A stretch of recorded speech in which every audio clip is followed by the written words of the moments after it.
site where the American Legion called home has been a historical landmark in the town of Ashland for more than 100 years. It was the first home of the town's Baptist church until in 1955 the American Legion purchased the building and turned it into the club's headquarters. But on February 26th, a tragic fire engulfed the building, and it took the fire only a few short hours to destroy a century's worth of history. At approximately 2:15 on Sunday morning, a worker inside the Legion called 911 to report the fire. Firefighters Scott Boothby and Richard Nardini were the first to respond on scene. We got the call about 2:15 a.m. for a small fire in the kitchen. Two guys responded in the engine, myself and firefighter Nardini. We pulled up to the scene. We had black smoke showing out of the two peaks on the vents. No visible fire at that time, just a lot of heavy smoke. We pulled 1 3/4 off the back of the tack line. Had our Scott packs on. We both got to the front door. The lieutenant was with us, Lieutenant Bailey. We pulled the line into the front door, got up to the second door that was inside, which was locked. We broke the door with the axe. We entered into the function room. Upon entering into the function room, the visibility was 0. There was a lot of heat in the building. We started to advance the line in at that time.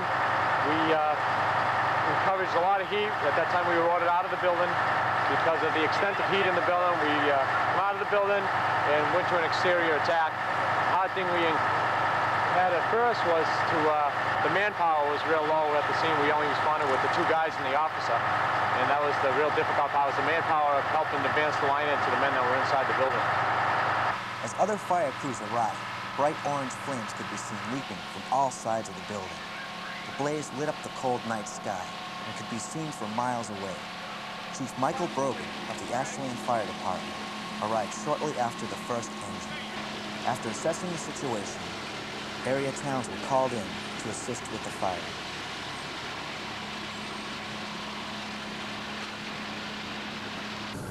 There was heavy smoke showing from the vents on each end of the second floor attic area, a lot of thick black smoke.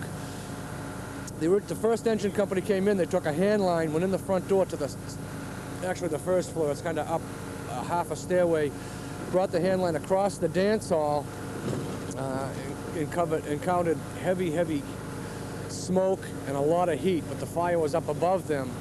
They were in there for just a few more minutes, and then it flashed over when all that smoke and stuff ignited.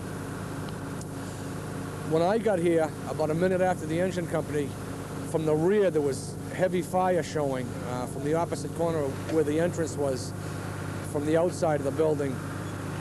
I went around there, saw the volume of fire that was coming out, went back up to the front and ordered the company out of the building just because of the volume of fire that was there. They couldn't have handled it with the 3 guys that were here and 1 hand line. Was there anyone inside besides the firefighters? There had been 3 people downstairs. They were closing up for the night, banking out and cleaning up the things that they had at a function here earlier, and they discovered the fire. What were some of the difficulties in fighting this blaze? Well, limited manpower that we have here, the volume of fire had such a headway before we got here that with the 3 guys that arrived here initially, there just was too much fire for them to try to put out by themselves. Ashland is down an engine company. It has been, for about a year. We've got an engine on order. So we had kind of a lot of things against us right from the beginning. Was anybody hurt?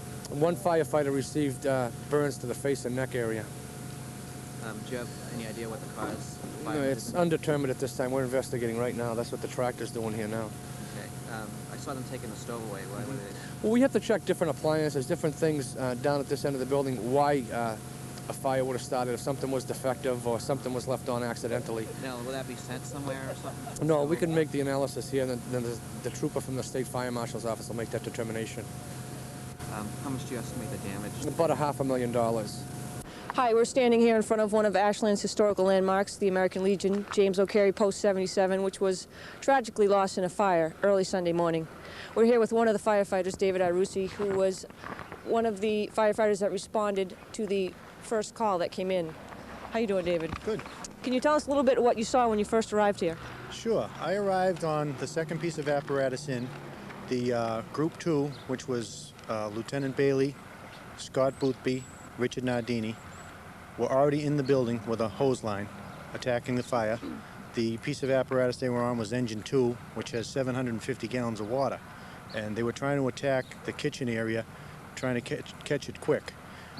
Chief Brogan was on scene, and he came around this side of the building and noticed that there was heavy fire coming out of the windows in the eave area, and he ordered the men out immediately.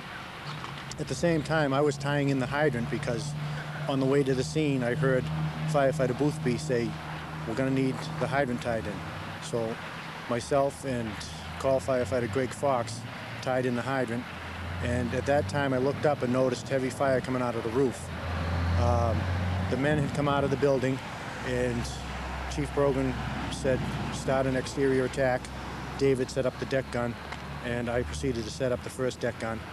And he was calling in multiple alarms, which brought in many towns, which I want to thank all the surrounding towns that came to the fire. Every town around us came to the fire, and they did an excellent job. Everyone was very helpful in putting out the fire. Unfortunately, we lost the building, but the fortunate part about it is we did not lose the houses around. There are 3 houses around this building, and none of them were lost. There was firefighter Nardini was injured at the fire. He received some burns on his face. Other than that, there were no injuries, and everything went great. I want to thank the water department, the highway department, the police department, Cable 8, and everybody, all the residents that helped us. They brought coffees during the night. It was a very cold fire, very tough for all the men and women out here who were fighting it. You know, we had ice half-inch thick on all our equipment. One of the firefighters, Ronnie Dakey, we had to physically help him into the car because he was frozen solid in his equipment. And we had to bring him to the fire station and get him out of his equipment. It was just incredible, the amount of ice. The house right behind me here, the yellow house, which is on Estee Street, had some damage on the siding. It was actually melting. Our engine 1 stopped at Estee Street per order of the chief and set up a deck gun, which caused a wall of water between the Legion and the house, and that protected that house from burning. I'm almost certain that if that deck gun was not there, that house would have burned.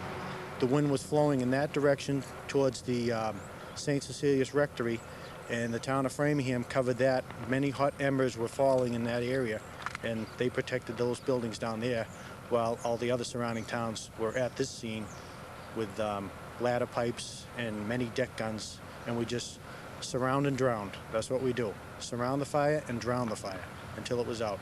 It took quite a while to do it, and fortunately nobody was seriously hurt, and I just want to thank everybody. Although the Legion was lost, firefighters were able to prevent the blaze from spreading to nearby houses. Jay Pellin, who lives behind the Legion, witnessed the fire. Well, I came home right about when the fire was about starting. Went to pull into our driveway, and we thought it was our house that was actually on fire.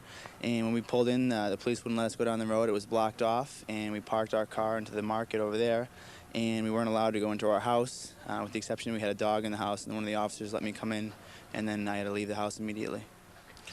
The conditions here were incredible. Walking back to the house, the puddles of water were about up to my knees, and the following morning there was ice about maybe 4 or 5 inches thick. Our cars, everyone, neighbors being, had to scrape off their cars for about an hour before we could get them out of here. And up until Sunday afternoon, the road was still closed, and we couldn't move our cars out of the lot at all. Did you ever think that it would ever get to your house, or do you think that it was? Yeah, there was a worry about it because our cars were parked so close. If being, you know, it could have gotten really ugly. I think that's the reason why, obviously, the fire department didn't want us anywhere near the houses or the cars. We had a car parked in the middle of the lot as well as right in back of the Legion, so that was kind of scary. Fire, members of the Legion came out to express their feelings about the loss. Well, certainly Sunday morning about 2:15, I got a call from the bartender saying the hall was on fire, and when I arrived, the place was on fire. The fire department from Ashland, Holliston, Hopkinton, Sherburne all responded very fast, and fortunately for the age of the building, they weren't able to save very much. But the American Legion will continue. We have a meeting this Thursday night. We're going to meet at the VFW Hall here in Ashland, and we're going to kind of discuss what our future is. Guaranteed there will be an Ashland, but the extent of our programs for this year we're really not sure of at this point. We've set up a memorial fund care of the Freemium Savings Bank, where any donations will be accepted. Because definitely, as you can see, we're going to rebuild, but I don't know exactly how much and when. Chuck Carlson, the president of the association, can probably tell you a little more about that. I was born and raised here 54 years ago, and 45 years ago I remember going to the little brown church, going to Sunday school. In fact, my mother was a Sunday school teacher. So for sure I'm deeply saddened by all of this. And I think right now the Legion is in a period of denial where we don't believe that something like this did happen, but as we can see, it did happen. And but we are certainly going to band together, and we are going to rebuild this place, and we will be a force in the town again as far as our different charities and so forth. This has been a great organization for the town, and we just want to get back and hopefully serve the town in the same capacity. We figure that it's going to take us at a bare minimum maybe 6 months to 8 months to get back on the ground again. And through this past week we've had an outpouring of you know, people wanting to help us and this and that, and it's just been great, and I'd like to thank everybody that's put their hands out to us. We are setting up a fund that's going to be the James O'Carey Post-77 Association Fire Fund, and at the Middlesex Savings Bank, and that will, whatever does come in, that's where it will go. And like I say, the good thing is nobody got hurt. You can replace a building, but you can't replace a person, and you know, we're thankful for that. Well, this was kind of a landmark in Ashland. It's been here as long as I can remember. Like I said, the building's probably about 100 years old, maybe a little older. And it's been like a landmark downtown for years and years. Since I've lived here since '53, and it's always been here, you know. I think it's a loss to the town right at the moment, but I have to say the townspeople and the town officials themselves have been very good with us. They offer us the hall over there if we need it. They offer us the space, Veterans Organization. I think the town, as far as lost, there's a lot of memories in that building, but I think everybody that walks by can think of times that they have come in there. Yeah, years ago we called it the Brown Church because it was brown with brown shingles on it, and there was a great big tower that went up and had a steeple on it, and once we bought the place we took the steeple down. The tower remained, and there was a little kitchen downstairs and a worship room downstairs, and upstairs we had these little cubicles for Sunday school, and then we had a small stage that had a baptismal tank in it. In fact, I got baptized there, and like I say, a lot of history is lost here, and which will never be recovered. One other thing that I can remember, everybody's asking about that sign that's up on the top of the church steeple up there. I remember Carl White putting that up. He was on the police department then, and I think that was another one of our fire department rescues. They had to come over with the ladder truck and get him down because he froze up there. All of a sudden he decided he was scared of heights, and I'll tell you, it took a lot to get him down. That sign brings back a lot of memories. Are you happy that they saved it for you? I am very happy. I think we'll probably have it in a frame, and it will be up in a new hall, I'm sure. But right now it's going to be a little hard, but we will rebuild, I can tell you that. And I hope it's in the same spot.